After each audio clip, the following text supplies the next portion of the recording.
Daily news and analysis. We keep you informed and inspired. This is World Today. China is calling for more unity, confidence, and concrete action from the international community to improve global governance. The country released a white paper on global governance on Wednesday. The white paper outlines China's principles, proposals, and actions on global governance, aims to foster broader consensus within the international community, ensure more effective responses to global challenges, and build a more just and equitable global governance system. So why does the world need governance reform? What does China's vision for a fairer and more effective international system look like? And how can these ideas be translated into real benefits for people around the world? Hello and welcome to the panel discussion of World Today. I'm Hongyu in Beijing. To answer these questions, we're joined by Professor Qiang with the Belt and Road Research Center at Minzu University of China, Josef Gregory Mahoney, Professor of Politics and International Relations at East China Normal University, and Zoon Ahmed, Research Fellow with the Center for China and Globalization. So thank you very much, dear panelists. Let's start with Professor Mahoney here. How would you assess the current state of global governance? Is it still fit for purpose, or does it need a major reform? Well, I think as the white paper makes clear, and as I completely agree, we need to preserve the existing architecture. We need to preserve, above all, the United Nations, the established rule of law that we have internationally. All of these things are very important. They're very useful. To abandon them or to abdicate responsibilities we've seen from some countries would be a disaster. Nevertheless, these institutions, these practices are in dire need of reform. They need to be strengthened. They need a recommitment, and they need to be updated. And we need to get past some of the old paradigms that had always made these institutions weak and that have eroded them over time. But we also need to think about how to create a better, more just world and to lead reform that way. And I think this is, again, precisely what the white paper is trying to lay out in a very reasonable and scientific way. Zoon, what do you think? What are the current problems that tell us we need a global reform of governance? Firstly, I completely agree with what Professor Mahoney just pointed out. The vast majority of the world, whether you want to call it the global south or the global majority, for decades, these are, in most cases, newly emerged nation states. They became independent after centuries, in many cases, of colonization, after the architecture, the post-war architecture was really created. And since they emerged, what they have consistently tried to voice, whether it was through the Bandung movement or many other, so many scholars came and tried to discuss what are the systemic issues with the current scenario. What that meant is that we believe in the principles of the international order. We believe in strengthening the UN-centered international order, but we need better representation. And with time, I think another issue that has emerged is that the status quo powers also have limited interest in investing in infrastructure, in the Sustainable Development Goals, for example, the practical challenges that, again, a vast majority of the world is facing. So what China is really doing is also, inspired by decades of this culmination of a voice from the global south that we need better representation, we need better implementation, we need the powerful countries in the world, all countries in the world essentially, to follow the principles, to respect the principles of the UN Charter, and to take the practical issues that we face more seriously. So China is really, pushing for that. China has also in the white paper, we see that China is talking about the importance of maintaining the current international order, but for it to be more fair and just, to increase representation. This is, again, a demand, an expectation that developing countries have had. And China is also showing the world that it can be done. So there's a lot in the white paper about what China has achieved when it comes to development, when it comes to multilateralism. And it's really a roadmap of how we can work with the existing system to make it more effective in a way that benefits more people in the world. And Professor Qiang, the United Nations has been at the heart of global governance for over 80 years. Why do so many people feel the system isn't working as effectively as it should? I think there are many issues behind that. UN been serving as a core of international governance for more than 80 years. But currently, I think it's been facing some challenge. Number one, I think it's decision making. It's been lagging behind.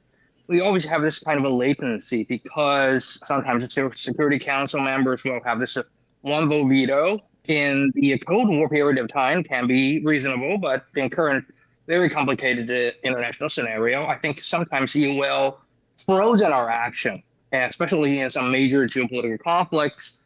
Sometimes we cannot form consensus. And secondly is because I think the entitlement and also resources is insufficient. Many agencies, under the UN family, actually they have lots of issues to deal with. For example, the UNESCO, the WHO, they only have like thousands of, sometimes even hundreds of employees. But what they have to deal with is the global issues, like the Ebola happening in Africa. How many, human resources they can mobilize? How much of the money they can mobilize in the regard of such a large affected zone? So sometimes you just cannot be able to do so many things that, in your mind because of the budget, because of the hands. And last but not least, I think most importantly is, the gaming problem of the major country in the whole world. Because some major country in the whole world are abandoning the major principles. So they chose confrontation instead of a cooperation, so which compromised the whole function of the UN system. You see, when we established this whole framework after the Second World War, the whole thing is based on one important consensus. That is, the major country, the 5 members are willing to work with each other. They acknowledge the whole globalized order. They want to make sure the whole world is safe and sound. They want to work together in a global economy. And that's the reason why the whole UN can actually work. But now, some countries are not willing to do so. They use technology and sanctions, as a weapon to punish other countries. Some other major countries probably are seeing some other countries as, the potential rivalry and opponent. China, even though is the most steady and firm supporter of the globalism and multilateralism and cooperation and peace, but only with China, how can you do so much issues? So it still depends on everybody's willingness to work with each other instead of facing each other as an enemy or a competitor. So I think in such a case, I think we really need the major reform in the UN system. I do believe the UN system is still the core of international governance. So at least it's not the worst solution. I think we are very lucky we have UN. So we still have a platform, an organization to talk about most of the very important issue. So I think the function is still being there and doing very well.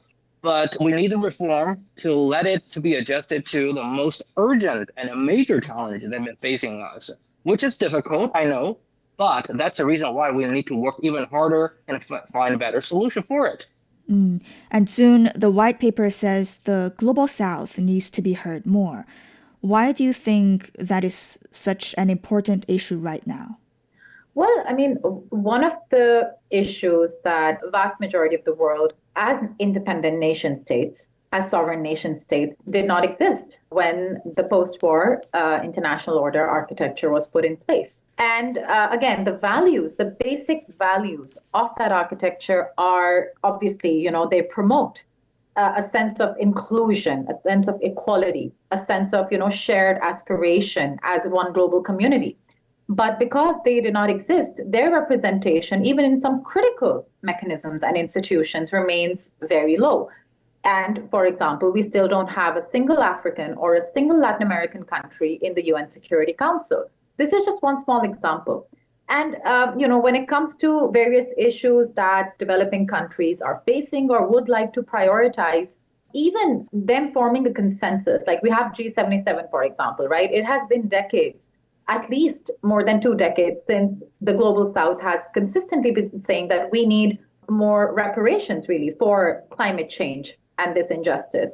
But it took that many years for the G77 to be able to get the loss and damage fund. This should have been faster. The priorities that developing countries want the UN system to focus on and want major powers to focus on are not on the same, not really a priority or issues that are given importance to by many developed countries. And that's where, China also comes in the picture. So greater representation, I think another factor is that developing countries definitely make for a far greater share of the global economy. They have developed many mechanisms, many multilateral platforms. We also have the SCO, BRICS, just to name a few. So what they're really looking for is a greater voice in determining what are the issues that should be prioritized. And again, climate change is just one of them. Poverty alleviation is just one of them. And so what China is really asking for and what China is really trying to build is greater capacity for these emerging developing countries, these regions, to be able to leverage what they have and to demand in a way that is more effective. That's number one. But number two, and this is an important part that a lot of times countries neglect when they're criticizing the UN, as if the UN is meant to deliver its mandate independently, as if it is supposed to go to independent nation states and execute for them, whatever it will take to alleviate poverty or better gender balance or better education or health reform. Actually, what the UN expects and requires is for nation states, whether bilaterally or through regional mechanisms, works together with the UN. So, for example, the UN will set a direction that we need to prioritize poverty alleviation, right? Or some other mandate. And then the country, the nation states or regional mechanisms should come up with their policies that align with the UN. And what the UN can do is help with direction setting, mobilize its own resources to some extent, and build capacity. So this is something also where China comes in, where China's Global Governance Initiative, for example, is highly appreciated by also the Pact for the Future initiative by the current Secretary General, which is again about accountability, about better execution, about effective partnerships in addressing global challenges. And so China's GGI can be an inspiration for other regions also to come up with their own initiatives and work together with the UN. So we really also have to think about obviously greater representation when it comes to what will be prioritized within the UN, better representation in certain mechanisms and in certain institutions within the UN, but at the same time also to what extent do member states take the ownership of tackling those challenges domestically and then seeking the UN for direction or capacity building. Very detailed analysis. And then let's take a deeper look into China's ideas for global governance. Professor Mahoney, the first principle is about sovereign equality. For many people, this sounds very abstract and big. So what does that mean in practical terms, and why does it matter so much? Well, I think it's interesting because for those of us who live in China and who are familiar with Chinese history, it's probably the least abstract of all the concepts. It's interesting because on the one hand, we generally consider this concept of sovereign equality as emerging with the Westphalian system, even though we also diagnose a lot of the problems in the world as also originating with the Westphalian system. But nevertheless, this idea that countries, as they exist, as nation states, deserve the right to have their sovereignty respected, that other countries don't have the right to impose their will, that they don't have the right to steal from them, to extract resources, to enslave their people. I mean, we're just talking about things that have happened in the last 6 or 7 months in Iran or Gaza. But the key here is, if we were talking about this in Chinese terms, that other countries don't have the right to interfere in the internal affairs of others. This is a very important idea and value, not only for China, but for a lot of countries that had either a colonial or semi-colonial experience and that continue to struggle under various mechanisms related to hegemony and in some cases outright imperialism. It's really this idea that all countries should have their borders and their right to self-determination respected. At the same time, we see coupled with this the idea that countries should be treated equally in international relations. Now, we've seen this in China over the last month or so, where we had leaders from two of the most powerful countries in the world, the United States and Russia, come to Beijing for summits. But then we also had smaller countries that came, and they were accorded the same respect, the same treatment. Those relations are guided by the same principles. And indeed, we've seen China explicitly rejecting paradigms that have been proposed by the United States recently, like the G2 concept. In other words, no, we're not going to move in that direction. We're not going to say that one country or two countries are more privileged or more consequential than others, even though we do acknowledge that bilateral relations between the U.S. and China are some of the most important in terms of their global sort of consequences. At the same time, we understand from the white paper that this idea of sovereign equality is also an essential requirement for solidarity against challenges like pandemics or climate change. In other words, if you want people to really come into and be part of solutions to global problems, they need to be able to enter those relationships with not only respect, but with an understanding that they wouldn't also be diminished by those types of efforts. Finally, we see in the white paper this idea that equality and inclusiveness are the inexorable progress in the evolution of the global governance system. In other words, what this means is if we really want to move forward with a shared future for humanity, if we really want to move forward with a way in which people are going to have an opportunity for a better life, whether you're in this country or that country, we need to have a mechanism where equality and respect is a principle for all and not just a select few. Then, Professor Qiang, the respect for sovereignty is often controversial in reality. Why has it been so difficult to ensure that all countries' sovereignty is respected? I think that there are still some reality issues. For example, like the hegemony, you still have many of fans, many countries with a bigger power. I'm not saying the absolute big power. Sometimes even a small country, but in the region, they have comparatively larger power over some neighbors. So they are so used to treat the other counterparts from so-called their own power and try to put their own value and interest upon the other country. Well, we know that the interest of your country is very, very important, but it shouldn't be at the cost of the other country. And also about interferism. A lot of people try to interfere the other country's domestic affair and use it as geopolitical tool, and sometimes even in the disguise of the humanitarian, interfere, and many, many tools can be developed because they can use this kind of tool to achieve many purposes, like their own economic gain, like to divert their own country's political tension. So all that actually lead to this fact. So interfering the other country have so many, use to benefit yourself. So a lot of country didn't see what the externality is. Yes, you can do that for one time. You can do that to profit yourself in a period of time. But what about the long-term problem? Just take a look at the UK. Well, UK used to be, very perfect example. They used to own half of the world, right? The sun never set, the empire. But currently, I think all this kind of problems, and not only UK, I mean, the whole European Union, they used to colonize the whole world. But now I think the illegal immigration issues, the split of the domestic society, and the breaking down of the value, the conflict of the religion, and all that has been backfiring on them. So when you see sometimes you do the things right now, it can go very wrong in the future.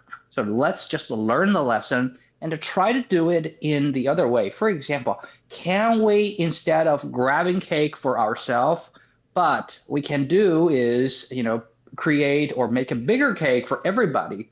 If you are powerful, if you're really resourceful and a smart country, why can't you just put more new cakes on the table, right? When you can put new cakes on the table, everybody will, respect you and they will follow you. So this is actually a much more banal, path to do. And also harmonious coexistence, enjoy each other's culture, respect each other on equal footing. And all that, I think President Xi Jinping made it very clear, this 4 global initiatives actually are showing maybe we can have a new way to have this new globalism instead of colonialism, militarism. This old things have again and again showing us how bad and terrible consequences it can brought to us. So let's learn the lesson and face the future. So history has taught us what would happen if sovereign equality is not respected. Then, Zoon, let's turn to you. The initiative also puts a strong emphasis on international law. How important is international law in making the global system fairer and more stable? It is, I think, the central defining factor, because when we talk about injustice, one aspect is lack of representation, right?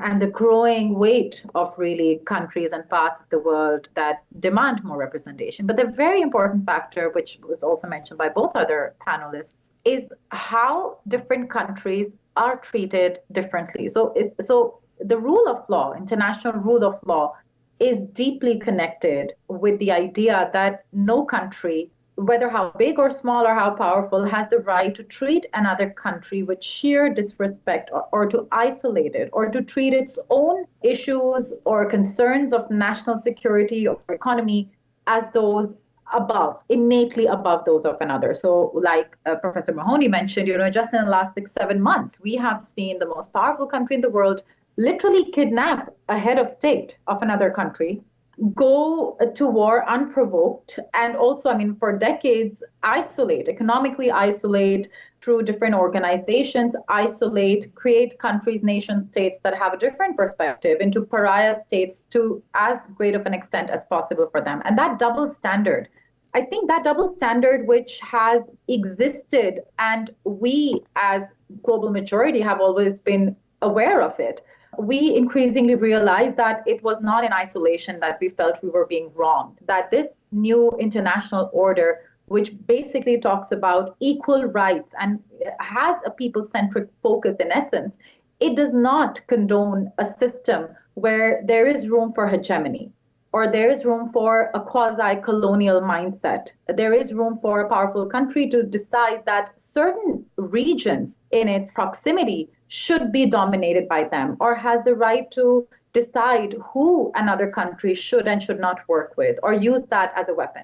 And I think that is, the fundamental debate that we really are having today. This idea of an international law legal order, a UN-centered international legal order that China has talked about consistently and the global majority has talked about, versus an imagined liberal international order. And I know I'm really simplifying this debate because it was gradual how these two ideas emerged, but a lot of it was also post-Cold War, that the liberal world, so-called, the winners of that Cold War, decided that now we are in a liberal international order, and the values, the definitions of, what is right, what is wrong. So if we decide as the liberal countries, as the free world, that XYZ countries are not conforming to our definition of human rights, then we have the right to treat them in whatever way we want. We have the right to go and wage wars against them. We will justify the deaths of millions of people and razing cities and entire countries to the ground because they are less human, so to speak. They are just otherized. So that is, I think, a major discussion. So international law, strengthening the international legal order, to follow international law means that no one country gets to make that decision. No one country gets to, be unaccounted for. There has to be accountability for these actions. And now we can say that this is very aspirational, that actually the powerful will always dictate. But what China is doing, what a majority of the world is doing, and what the UN itself is also seeking is greater implementation of international law. Because that is, again, what will result in lasting stability, lasting peace, lasting betterment of people. So unless all countries are held to the same standard, we cannot talk about an international order where the international law is prioritized. Thank you all for your in-depth analysis. Let's have a short break. Coming back, we'll continue our discussion.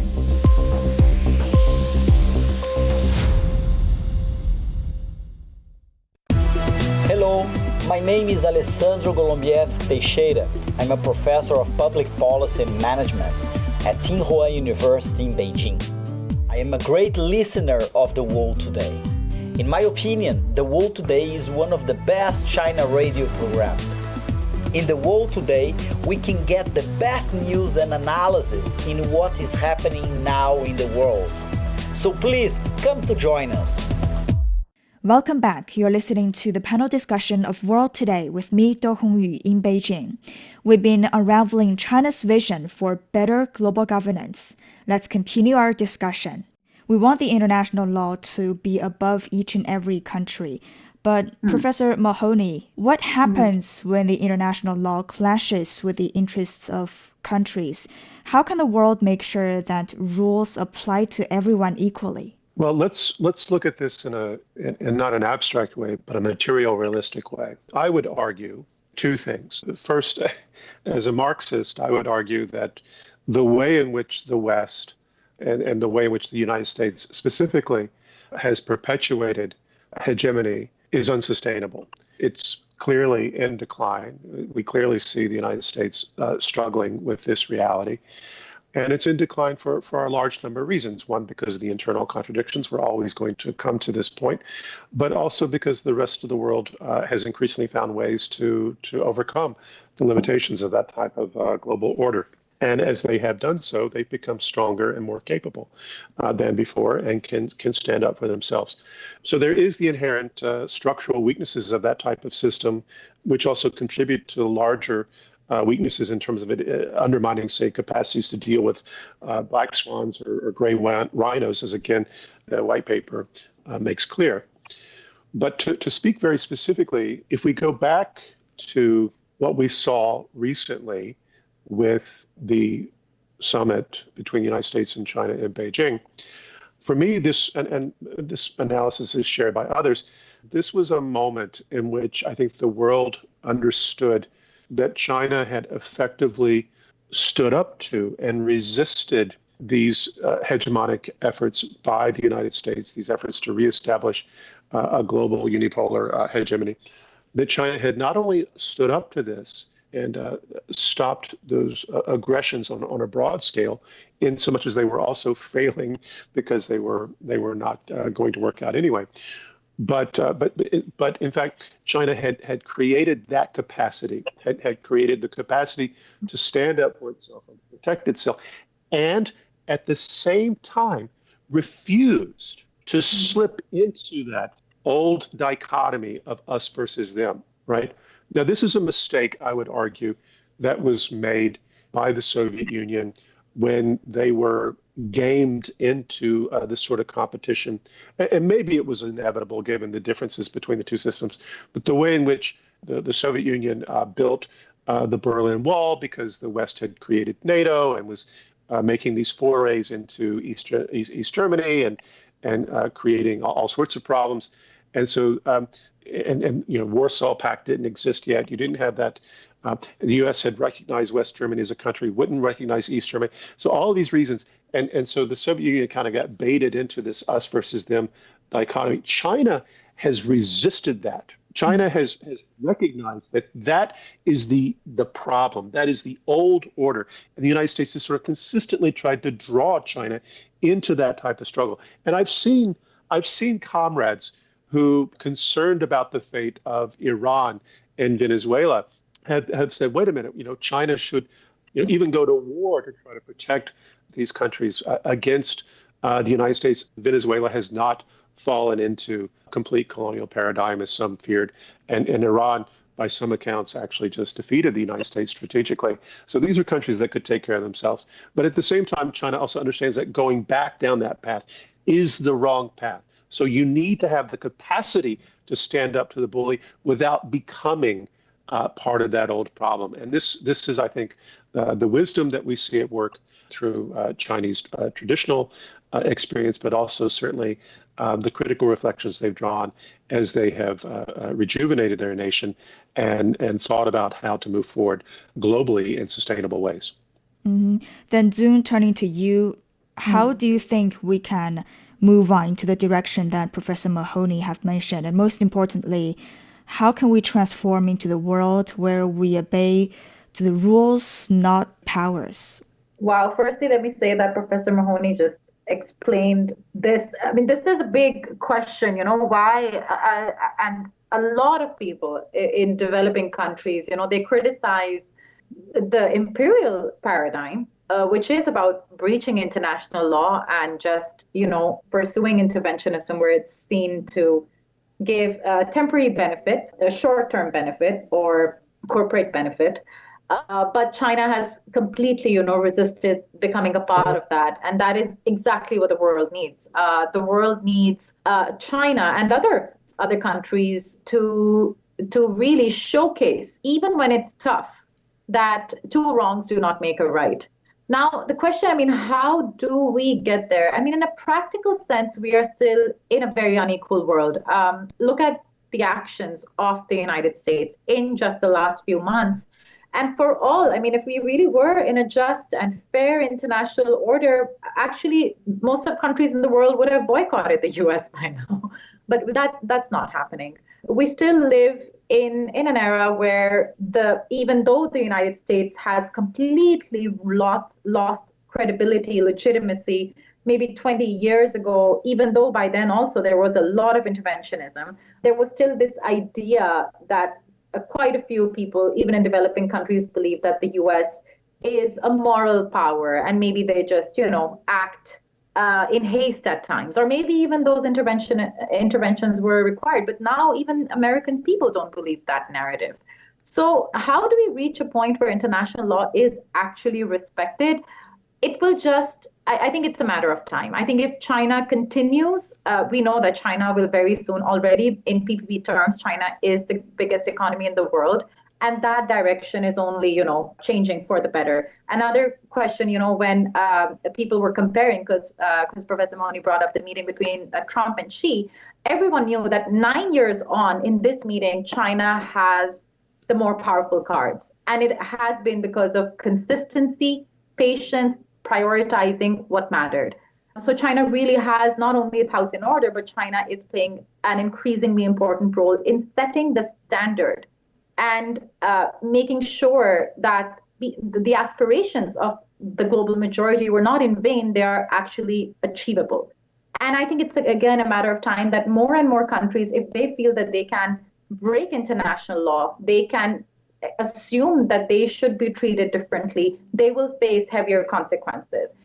And it's also a matter of time that more and more Americans, a young generation of leadership is already questioning the US's role and how unsustainable this has been.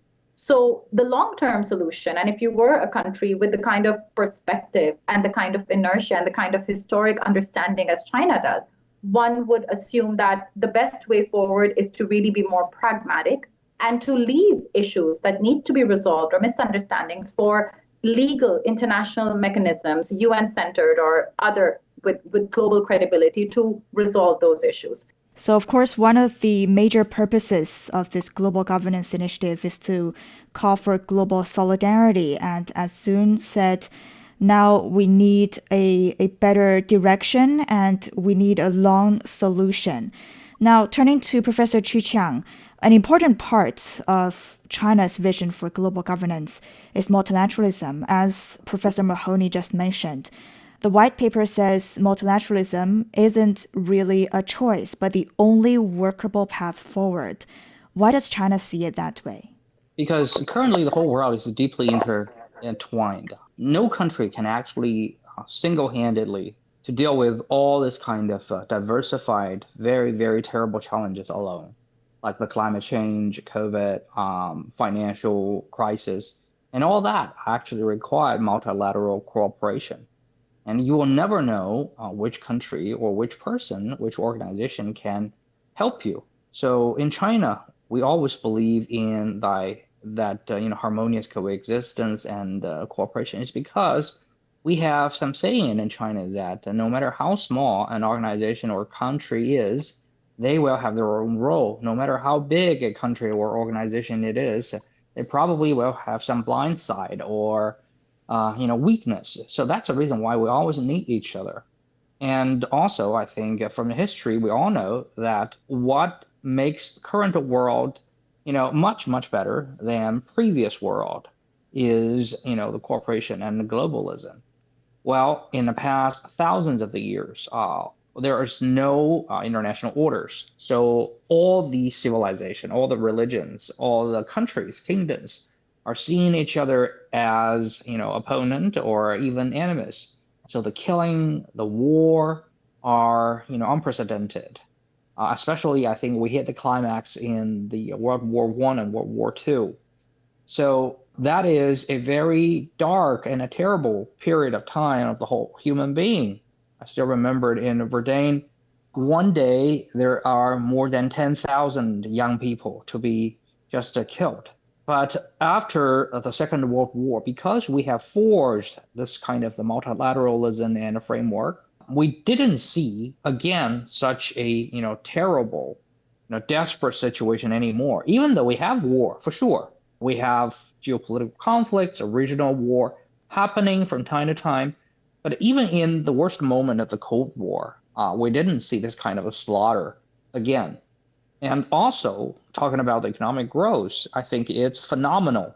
I think after the war in the past 50 years, we've been seeing the probably most, miracle kind of economic growth of all human beings. I think there's also one important, achievement is that the rise of the global south.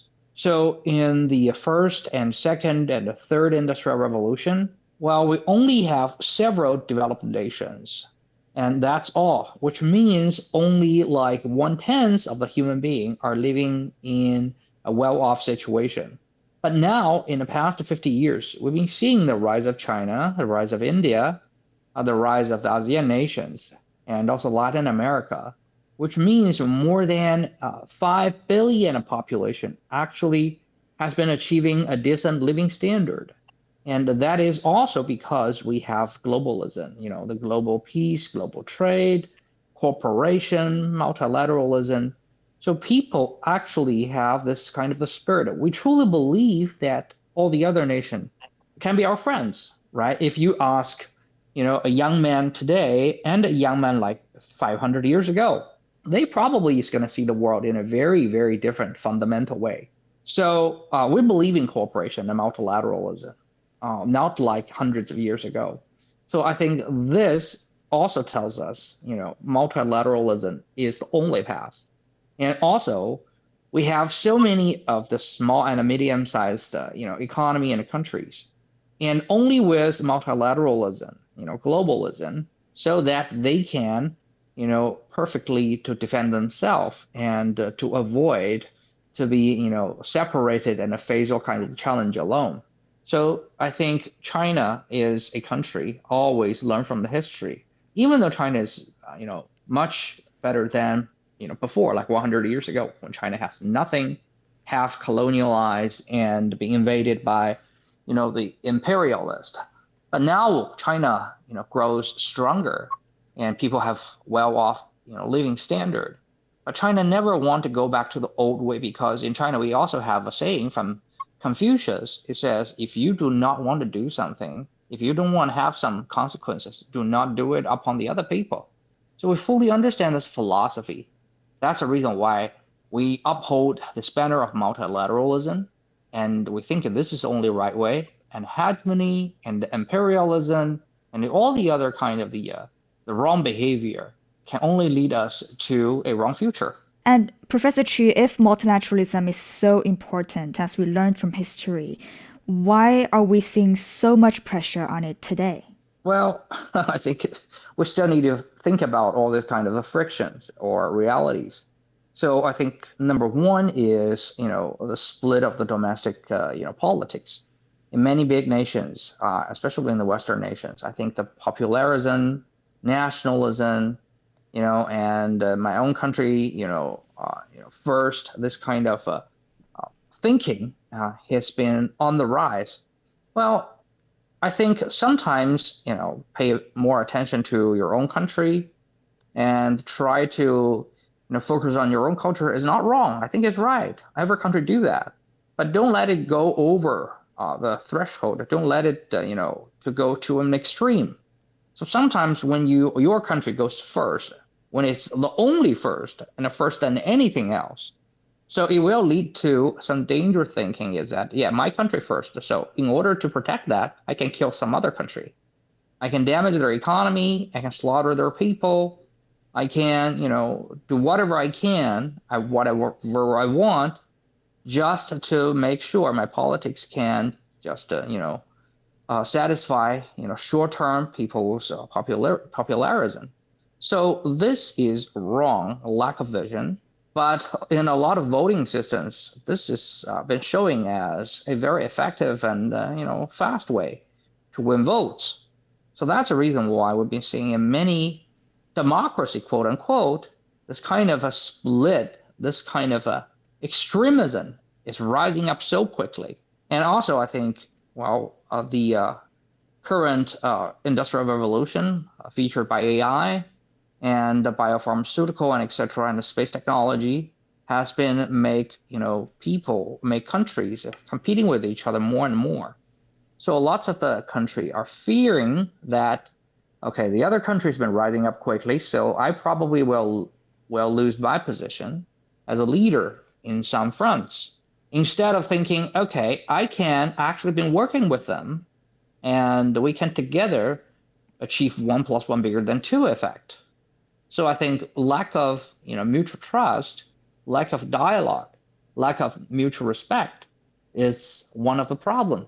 So if the two countries are actually very friendly, if they are always been talking to each other, if they all believe in the principle of multilateralism and equalism, then I think they wouldn't be that much fearing about, the other country have better technology, because they can always use, some better form to catch up. For example, joint ventures, right? Investment, businesses. These are being proved to be much more effective and a beneficial way to achieve the same agenda.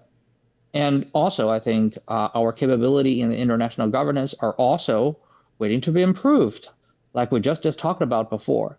So many international organizations, international governance platforms are remaining slow and not so functioning so well in the decision making.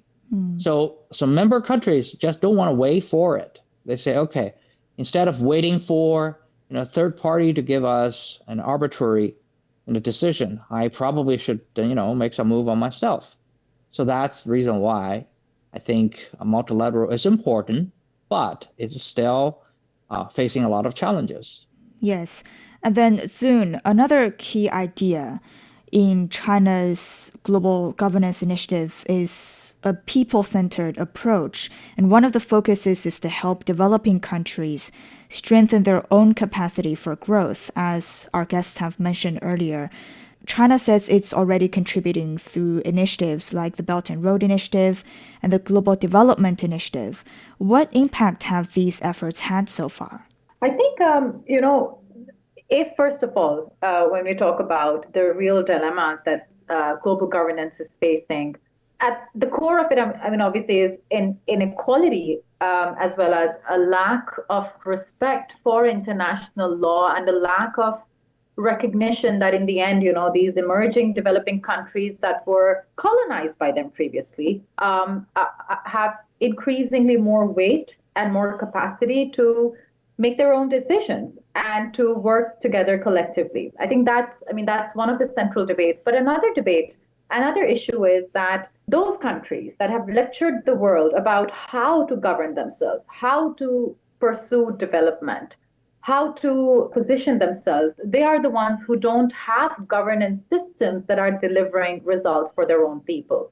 Now, this could be also that their government's decision-making has been hijacked by corporate interests. This is also because their systems haven't evolved to be able to self-reflect on what went wrong.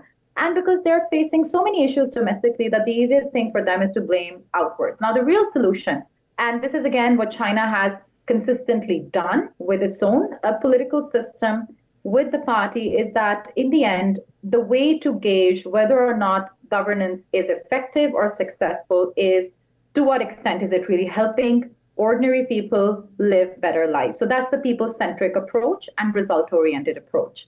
And one of the ideas now, which a lot of developing countries again are thinking, okay, you know what, we tried to, for so many decades, emulate institutions, mechanisms domestically to be able to tackle our own challenges. And those were guided by the free world or democracy, so to speak. But then look at China with its own unique system, it's able to address everything better.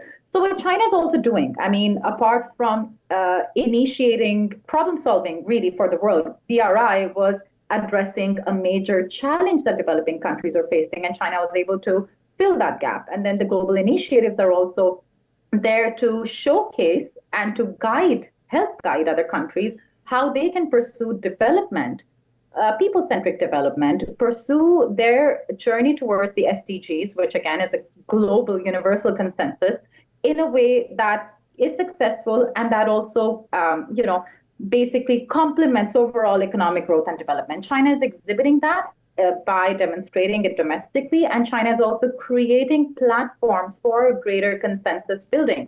So 30, 40 years ago, there were fewer opportunities for developing countries to come together and really discuss what is the essence of how they should eradicate poverty? How should they empower communities that are in rural areas? How should they pursue a path towards development, which is not about giving stipends, not about aid, but actually value creation? What kind of education system we should, pursue that can complement our unique circumstances, and how to really plan and execute domestic policy to make lives of our own people better. So we have to realize that we really are interconnected.